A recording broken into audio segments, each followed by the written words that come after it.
Alphabet series के ऊपर हम बात कर रहे हैं। पहले दिन हमने बात करी लाइफ को A1 बनाना है तो 3 A चाहिए। कल हमने बात करी कि लाइफ को ब्यूटीफुल बनाना है तो 3 B चाहिए।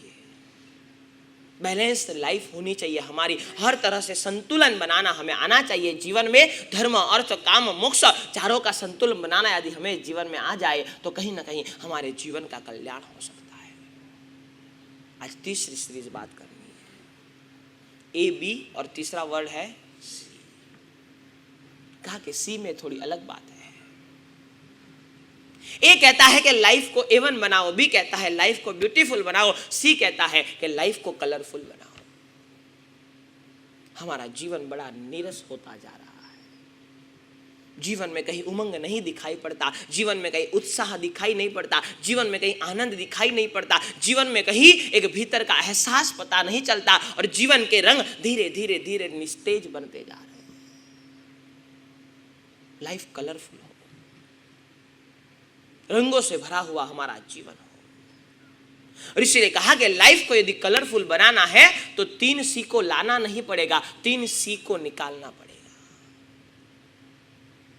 क्या ये 3 C ऐसे हैं जो हमारी लाइफ को कलरफुल नहीं बनने देते?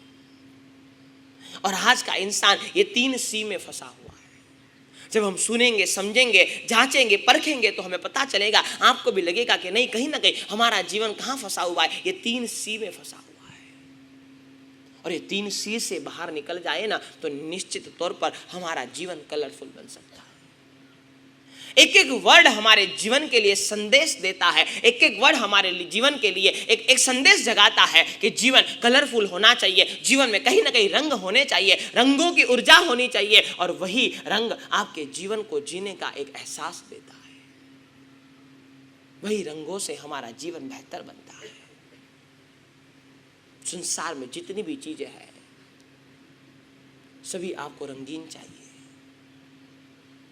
हर चीज में आपको रंग पसंद आता है, लेकिन जीवन के रंग बिखर रहे हैं, जीवन के रंग उड़ रहे हैं, जीवन पूरा निस्तेज बन रहा है, जीवन में कहीं ना कहीं रंग जा रहे हैं। इसलिए मैं आपसे कहना चाहता हूं कि जीवन को कलरफुल बनाना है तो 3 C को जीवन से हटाना पड़ेगा। कहा पहला C कौन सा? कहा कंपैरिजन। ये हमारे जीवन को कलरफुल नहीं बनने देता। जहां जहां तुलनात्मक स्वभाव हमारा बन जाता है, हम हर जगह कंपैरिजन करने लग जाते हैं, हमेशा दूसरों से तुलना करने लग जाते हैं। हमारा यह स्वभाव बना हुआ है, हम हमेशा दूसरों से तुलना करते रहते हैं। इसके पास ये है, मेरे पास ये है, इसके पास ऐसा है, मेरे पास ऐसा है, इसके पास ये कहां से आया, मेरे पास ये क्यों नहीं आया। यही भावधारा हमारे मन में हमेशा चलती रहती है। इसीलिए मैं आपको कहना चाहता हूं कि जीवन को कलरफुल बनाना है तो कहीं ना कहीं 3 C को हटाना पड़ेगा। Number 1 comparison.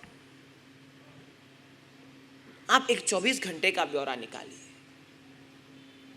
24 घंटे अपने आप को देखिए और अपने आप से पूछिए कि 24 घंटे में कितनी बार कंपैरिजन होता है, कितनी बार। सुबह से शाम तक हम यही काम करते हैं, कंपैरिजन। धर्म के क्षेत्र में भी कंपैरिजन, व्यवहार में भी कंपैरिजन, व्यापार में भी कंपैरिजन, घर में भी कंपैरिजन, हर जगह पर हम कंपैरिजन करने में लगे हुए हैं। इसलिए कहीं ना कहीं हमारे जीवन के रंग उड़ जा रहे हैं। कंपैरिजन आपके जीवन में स्ट्रेस पैदा करता है। आपको फील होगा कि इसके पास ज्यादा है, मेरे पास कम है। और हमारी दिक्कत, हमारी परेशानी है कि हम कंपैरिजन कहाँ करते हैं? हमारे से जो आगे है, हमारे से जो बड़े हैं उसका करते हैं, हमारे जैसे छोटे हैं उसका नहीं करते। मैं तो कई बार कहता हूं कि यदि आपका स्वभाव है कंपैरिजन करने का, आप चाहते हो कि कंपैरिजन करना ही है तो अपने से छोटों का करो, आपको बड़ा आनंद आएगा। इसके पास कुछ नहीं है, मेरे पास इतना सारा है, ये भाव मन में खड़ा होगा। लेकिन तुम्हारे से बड़े लोगों का कंपैरिजन करोगे, जो तुम्हारे से शक्ति में बड़े हैं, जो तुम्हारे से संपत्ति में बड़े हैं, जो तुम्हारे से सामर्थ्य में बड़े हैं, जो तुम्हारे से सत्ता में बड़े हैं, उन लोगों के साथ तुम्हारा कंपैरिजन होगा तो होगा क्या? कहीं ना कहीं तुम्हारी लाइफ में लो फील करोगे। और जितना हम लो फील करते हैं उतना स्ट्रेस बढ़ता है। जितना ये मन की मेंटालिटी है, समझना जितना आपको ये लगेगा कि मेरे पास कम है, मेरे पास कम है, मेरे पास कम है, मेरे पास कम है, उतना आपके जीवन में स्ट्रेस बढ़ता जाएगा, उतना आप धर्म से विमुख होते चले जाओगे, उतना कहीं ना कहीं परिवार से विमुख होते जाओगे, वो चीजों को पाने के लिए आप दौड़ते रहोगे। इसलिए मैं आपसे कहना चाहता हूं कि जीवन को कलरफुल बनाना है तो 3 सी को जीवन से निकालना पड़ेगा। सबसे पहले नंबर में कंपैरिजन, नंबर 2 कंपटीशन। जब जब तुलनात्मक स्वभाव हमारा बढ़ता है तो क्या होता है, हम स्पर्धा करने लग जाते हैं। तुलना करके हम रुक नहीं जाते। आपने किसी के वस्त्र देखे, आपने किसी की कार देखी, आपने किसी के पास कोई व्हीकल देखा, आपने किसी का घर देखा, आपने किसी के हाथ में मोबाइल देखा, आपने किसी ने पहने हुए गहने देखे, जो भी आप देखते हो आप देखकर रुक नहीं जाते, आप स्पर्धा करते हो। पहले तुलना फिर स्पर्धा। अब स्पर्धा क्या है कि मेरे पास ये कैसे आ जाए, कंपटीशन। आज आप इतना भाग रहे हो उसके पीछे की वजह एक ही है, कंपटीशन। आपके घर में कोई कमी नहीं है, आपके पास बहुत कुछ है, बहुत ज्यादा है। संसार में करोड़ों लोग जिस चीज की चाहना करते, बराबर समझना, संसार में करोड़ों लोग जिस चीज की चाहना करते हैं वो चीज आपको अनायास मिल गई। ऐसी इतनी सारी चीजें आपके जीवन में है जो आपको अनायास मिल गई, जिसके लिए संसार के करोड़ों लोग भाग रहे हैं, दौड़ रहे हैं, परमात्मा से मिन्नतें कर रहे हैं कि कहीं ना कहीं हमें ये चीज प्राप्त हो जाए, हमें इतनी संपत्ति प्राप्त हो जाए, हमें इतनी शक्ति प्राप्त हो जाए, हमें इतने संबंध प्राप्त हो जाए। वो चीज आपको अनायास प्राप्त हो गई है, फिर भी आप दौड़ रहे हैं। संसार में करोड़ों लोगों के पास जो चीज नहीं है वो चीज आपको मिल गई है, फिर भी आप दौड़ रहे हो, क्योंकि आपके जीवन में स्पर्धा का भाव है। पहले तुलना आती है, फिर स्पर्धा खड़ी होती है। आप किसी के साथ अपना कंपैरिजन करते हो और उसके बाद में जब हम कंपैरिजन करते हैं तो कंपैरिजन करके रुक नहीं जाते, तुलना करके हम रुक नहीं जाते। तुलना करने के बाद हम स्पर्धा में आते हैं और भागते, जीवन भर भागते रहते हैं। और शायद हमारा मन ऐसा है, हमने जो गोल बनाया, हमने जो लक्ष्य बनाया वो अचीव भी हो जाए तो नया लक्ष्य हमारे सामने खड़ा कर देता है। कई लोगों की भावना होती है कि महाराज साहब हमारे घर का घर हो जाए, बस इतनी इच्छा है, इसके लिए भाग रहे, दौड़ रहे, गुरुदेव से आशीर्वाद लेते हैं, परमात्मा से प्रार्थना करते हैं और घर हो भी जाए। लेकिन जिस दिन घर में रहने जाओगे उस दिन ठीक है, 2, 4, 5, 10 दिन ठीक है, महीना 2 महीना ठीक है, लेकिन उसके बाद में क्या होगा कि मन में एक नया विचार खड़ा होगा कि अभी तक फ्लैट था, अब बंगला हो जाए तो अच्छी बात है। ये खत्म नहीं होता कंपटीशन। अभी तक आप जब कहीं और रह रहे थे तब तक आप फ्लैट वालों को देख रहे थे, अब आपके पास फ्लैट आ गया तो आप फ्लैट वालों को नहीं देखते, आप किसको देखते हो, बंगले वाले को। अब आपके मन में यह स्पर्धा का भाव होगा कि मेरे पास बंगला कैसे आ जाए, और जीवन भर यही भागदौड़ मची रहती है, जीवन भर यही भागदौड़ में आप रहते हो। इसलिए मैं आपसे कहना चाहता हूं कि जीवन में बराबर समझना, स्पर्धा आपके जीवन को कहीं ना कहीं कलरलेस कर देती है, आपके जीवन के रंगों को उड़ा देती है। ये ताकत तो स्पर्धा के भीतर है। इसलिए बचने की कोशिश करो कि कहीं ना कंपटीशन के भाव हमारे जीवन में खड़े ना। 3 सी आपके जीवन को कलरफुल नहीं बनने देते। पहले नंबर में comparison, number 2 competition and number 3 calculation. हमेशा हम जो भी करते हैं एक कैलकुलेशन के साथ करते हैं। बिना गिनती के हम कोई अच्छा काम नहीं कर पाते। हमारे जीवन में हम कदम कदम पर संभलना जरूरी है, लेकिन हमारे जीवन की परिस्थिति यह है, हमारे जीवन की कंडीशन यह है कि हम पूरा दिन अंकों में रहते हैं, सुबह से शाम तक गिनती में लगे रहते हैं। धर्म में भी हम गिनती को लेकर आए। आज कितने परमात्मा की पूजा हुई, कैसी हुई कोई नहीं पूछता, कितने परमात्मा की पूजा हुई।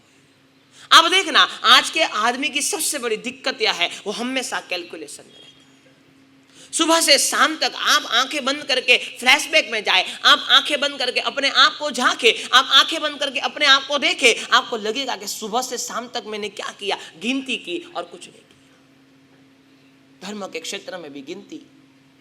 आज कितने भगवान की पूजा करें, आज कितने सामायिक किए, ये महीने में कितनी तपस्या करी, जीवन में कितना त्याग किया, कितनी चीजों को हमने छोड़ा हुआ है, हर जगह कितना और कितनी, कितना और कितनी, कितना और कितनी, इसके पीछे ही हम भागते रहते हैं। कैसा, ये देखने की हमने कभी कोशिश नहीं की। कैसा किया हम नहीं जानते, कितना किया बस उसी के भीतर हमारा लक्ष्य है। लेकिन शास्त्रकार भगवंत कहते हैं कितना करने से कल्याण नहीं होगा, कैसा करने से कल्याण होगा। तो कैसा कर रहा है?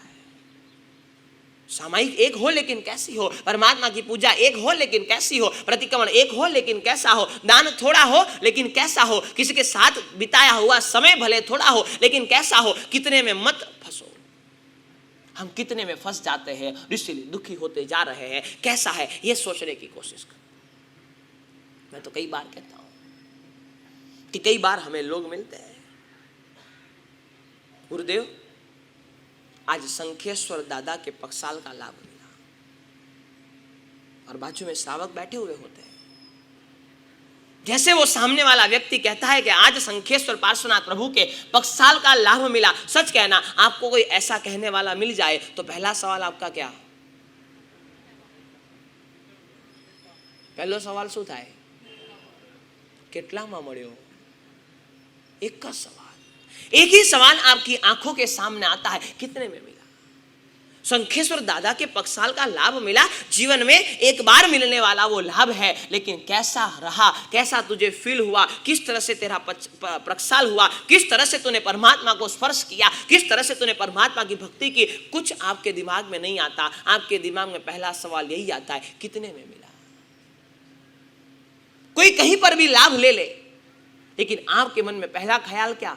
कितने में मिला, कैसा मिला, उससे आपको कोई लेना देना नहीं है। और इसीलिए मैं कहता हूं कि कम से कम धर्म के क्षेत्र में तो कैलकुलेशन से बाहर निकलो।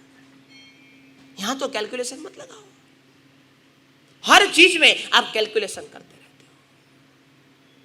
और इसीलिए मैं आपसे कहना चाहता हूं कि जीवन में समझना, जीवन को यदि कलरफुल बनाना है, जीवन को बेहतर बनाना है, जीवन को सुंदर बनाना है, तो कहीं ना कहीं 3 C हमारे जीवन से हटाने पड़ेंगे। सबसे पहले